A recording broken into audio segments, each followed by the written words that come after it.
Genèse 2, le verset 8. Genèse chapitre 2, le verset 8. Puis l'Éternel Dieu planta un jardin en Éden du côté de l'Orient. Et il mit l'homme qu'il avait formé. Acclamons très très fort la parole de l'Éternel. Acclame très très fort la parole de l'Éternel. Alléluia. Alléluia.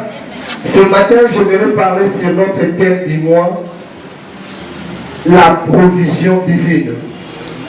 Alléluia.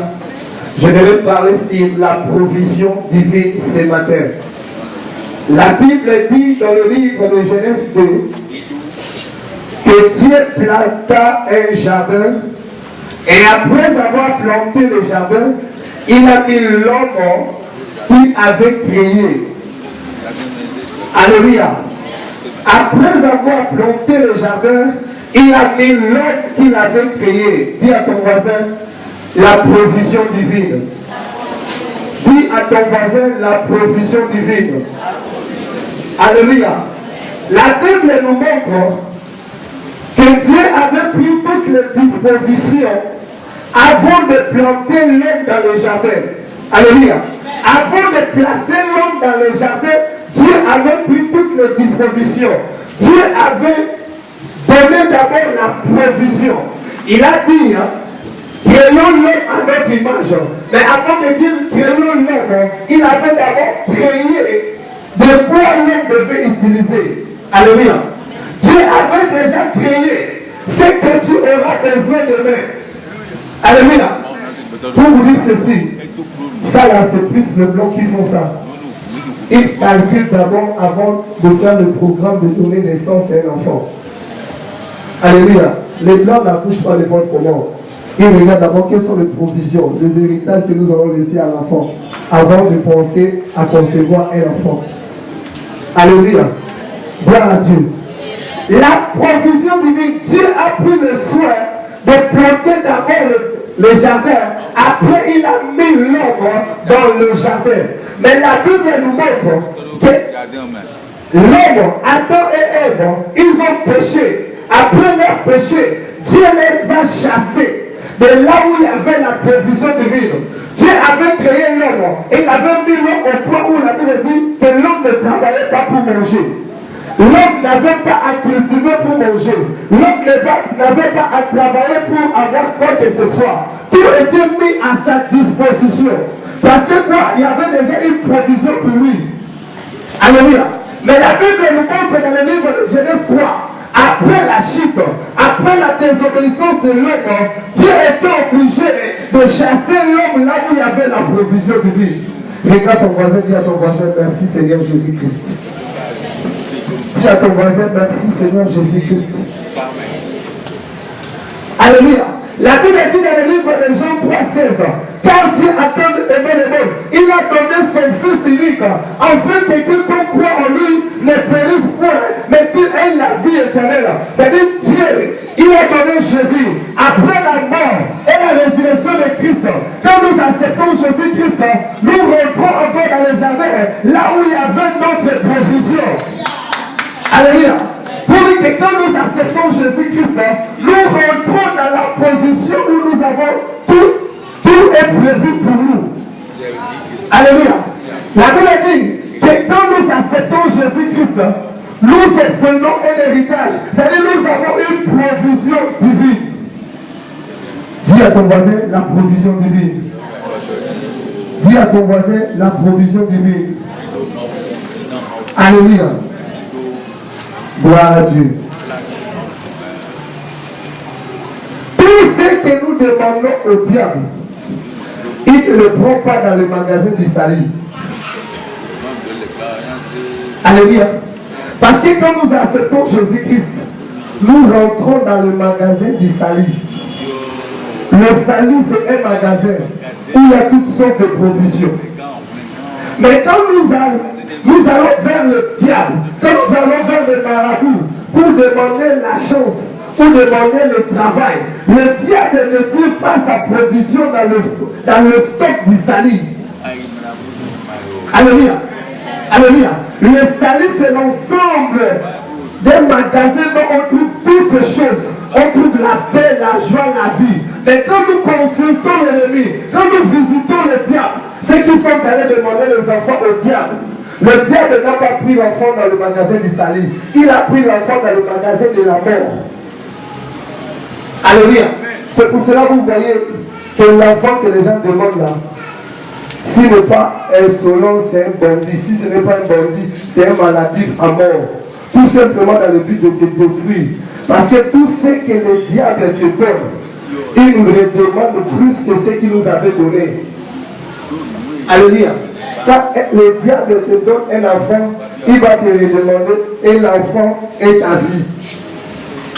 C'est pour ça que vous voyez les parents qui ont reçu les enfants chez les marabouts et même ils maigrissent. Parce que quand l'enfant commence à les maltraiter à la maison, que ce soit les cadeaux du diable et sa santé est devenue en péril. Alors que le diable avait donné seulement l'enfant. Alléluia. Alléluia. Mais quand nous croyons au Seigneur Jésus-Christ, nous rentrons dans le magasin du salut, dont il y a toutes sortes de provisions. Dans le magasin du salut, il y a toutes sortes de provisions. Et la Bible dit que l'inquiétude est l'un des signes que nous n'avons pas la connaissance de ce qui se trouve dans le magasin du salut. Alléluia. Quand tu vis une vie d'inquiétude, c'est-à-dire que tu n'es pas en connaissance, tu n'as pas la connaissance de la provision que tu as. Alléluia. Alléluia. C'est pour cela que vous allez voir dans le livre de Genèse 22. Quand Dieu avait dit à Abraham, donne-moi ton fils. Abraham n'avait pas regardé son âge de pépé. Abraham était pépé. Sarah était mémé. Alléluia. Ils n'ont pas regardé leur âge de pépé et mémé. Mais ils ont donné à Dieu parce qu'ils savaient que dans le magasin du salut, il y a même les enfants pour le pépé. Alléluia. Alléluia. Dis à ton voisin, dans le magasin du salut, il y a le travail pour le chômeur. Dans le magasin du salut, il y a les enfants même pour le pépé. Alléluia. Dans le magasin du salut, il y a le mariage même pour les femmes de 35 ans, 36 ans. Alléluia. Il y a de belles hommes pour les femmes de 40 ans. Non mariés. Dans le magasin du salut, il y a cette provision-là. Alléluia. C'est pour cela que quand Dieu a demandé à Abraham, donne-moi ton fils Isaac, Abraham n'a pas eu de soucis. Dis à ton voisin pourquoi tu as des soucis. Demande à ton voisin pourquoi tu as des soucis. L'ignorance est trop dangereuse. L'ignorance est trop dangereuse. L'ignorance nous détruit. L'ignorance nous pousse à vivre dans les inquiétudes. L'ignorance nous pousse à vivre dans le souci. Alléluia. La Bible dit, il a planté d'abord le jardin. Dieu a planté d'abord le jardin. Pour te dire que tout ce que tu as besoin, c'est déjà prêt. Il y a une provision pour tout ce que nous avons besoin. Mais le problème aujourd'hui que nous allons traiter ce matin, comment utiliser la provision divine que nous avons de l'Éternel. Alléluia. Parce que je vous rassure, si tu ne sais pas comment prendre ta provision et utiliser, vous l'avez vu, non? Le mois passé, l'Éternel a parlé de la visitation divine. Malgré la suite des témoignages ici, il y a certaines personnes qui n'ont pas témoigné. Nous sommes entrés dans le mois de la provision divine. C'est pour cela que Dieu a commencé à parler pour nous régler, pour que ça ne soit pas que j'étais dans le mois de la provision divine, je n'ai pas vu de provision. Alléluia. Comment utiliser la provision que Dieu nous a donnée en Christ Jésus? C'est la question que nous allons traiter ce matin. Tu ne peux pas avoir la provision sans l'utiliser en train de souffrir. Alléluia. Qui peut accepter de dormir affamé alors qu'il a la nourriture dans le frigo? Alors que c'est le cas de beaucoup aujourd'hui. Les enfants de Dieu, nous mourrons affamés. Nous mourrons dans le manquement. Mais nous avons une provision. Alléluia. Alléluia. Il y a des gens qui sont des chômeurs attitrés. Alors que dans la provision du salut, c'est un travailleur. Alléluia. Alléluia. Qui peut accepter de gêner alors qu'il a la nourriture dans le frigo? Il n'arrive pas à manger. Gloire à Dieu. Alléluia. Mais c'est ce qui se passe aujourd'hui. La Bible dit, en Christ nous avons reçu tout. Nous avons une provision de tout. Mais tu manques de tout. Même savon, problème.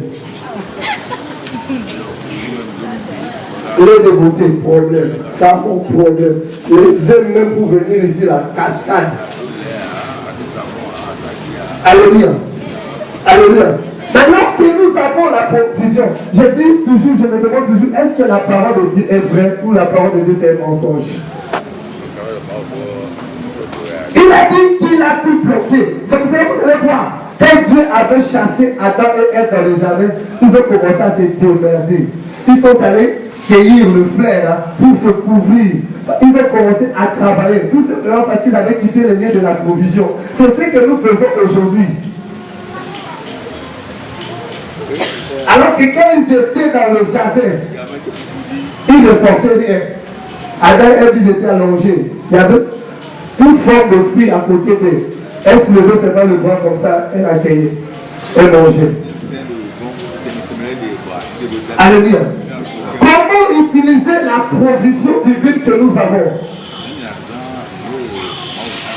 Le premier critère qui nous permet d'utiliser la provision divine, regarde ton voisin, dis ceci à ton voisin. Personne ne doit prendre la place de Dieu dans ton cœur. Regarde ton voisin, dis à ton voisin, personne ne doit prendre la place de Jésus-Christ dans ton cœur. Si tu veux utiliser la provision divine, personne ne doit prendre la place de Jésus-Christ dans ton cœur. Maintenant, regarde ton voisin en face. Dis-lui, dis à ton voisin, qu'est-ce qui occupe plus le temps dans ton cœur?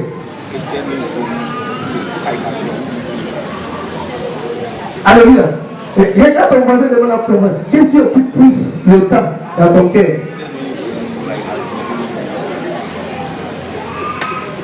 Alléluia. C'est le mois de la provision divine. C'est le mois de la provision divine. C'est le mois de la provision divine. Qu'est-ce qui occupe plus le temps dans ton cœur? Nous voulons utiliser la provision que Dieu a donnée.